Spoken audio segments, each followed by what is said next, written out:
একটা মাছের তরকারি রান্না করব সাহেরের জন্য। ছোট মাছ সবাই মাখা মানে হাতে মেখে তারপর বসায়, কিন্তু আমি একটু অন্যরকমভাবেই বসাই, সেটাই আজকে আপনাদের সাথে শেয়ার করব। তো আমি একটু রুচি দিয়ে দিলাম, টমেটো গলতে দিব, আদা রসুনের পেস্ট দিয়ে দিচ্ছি। এখন লবণ দিয়ে দিই, লবণটা আমি পরেই দিই, সব লাস্টে দিই। আর এক এক করে গুঁড়ামরিচ দিয়ে দিব, গুঁড়ামরিচ বলে গুঁড়া মশলা, এই হলুদের গুঁড়া। আর আমি তো বলছি আমি মানে হলুদের গুঁড়াটা খুব কম খাই, কালারটা আমার ভালো লাগে না। মরিচ গুঁড়া, কাঁচামরিচ দিব, আর ধনে পাতা দিব যখন, ধনের গুঁড়া একটু কমই দিব।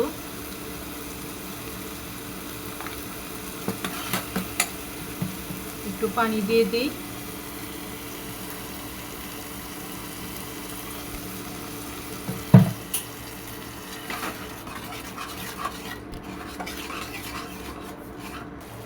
মশলাটা একটু কষতে থাকুক, তারপর মাছটা দিই।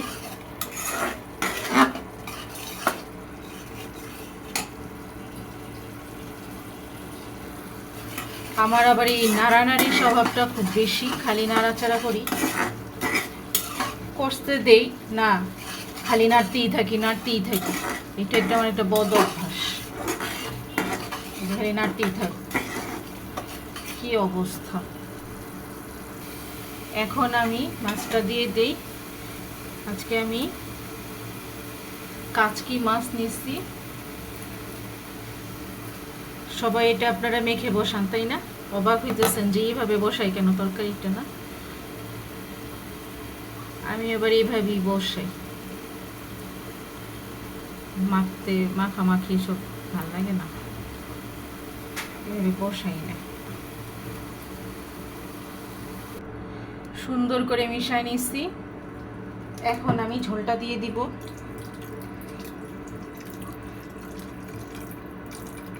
মাখা মাখা রাখবো।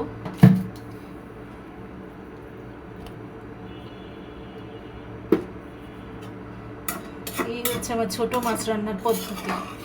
সবাই একরকম, আর আমি দেখেন আরেক রকম ভাবে বসে। কি অবস্থা! মাছটা বলক আসছে, দেখি।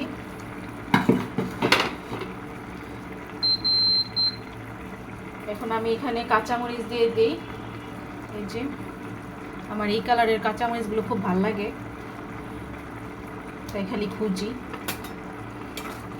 সুন্দর লাগে না? তরকারিতে দিলে অনেক ভাল লাগে। লাল সবুজ, এটা কি লাল কালার না, কেমন অরেঞ্জ অরেঞ্জ কালার, তাই না? এখন একটু ঢেকে দিই।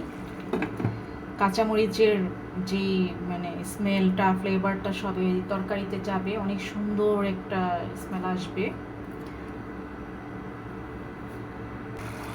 এখন আমি এখানে ধনেপাতা দিয়ে দিলাম। কাটার কোনো স্রোত গ্রুপ নাই, আজকে অনেক দেরি হয়ে গেছে রান্না করতে করতে, বাইরে গেছিলাম, কেনাকাটা ছিল, সেজন্য আজকে দেরিতে রান্না করতেছি।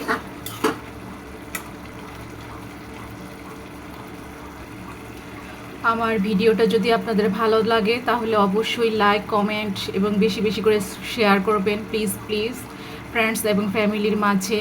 আর ইউটিউবে পেয়ে গেলে আমার চ্যানেলটা অবশ্যই সাবস্ক্রাইব করবেন। Thanks for watching. আল্লাহ হাফেজ।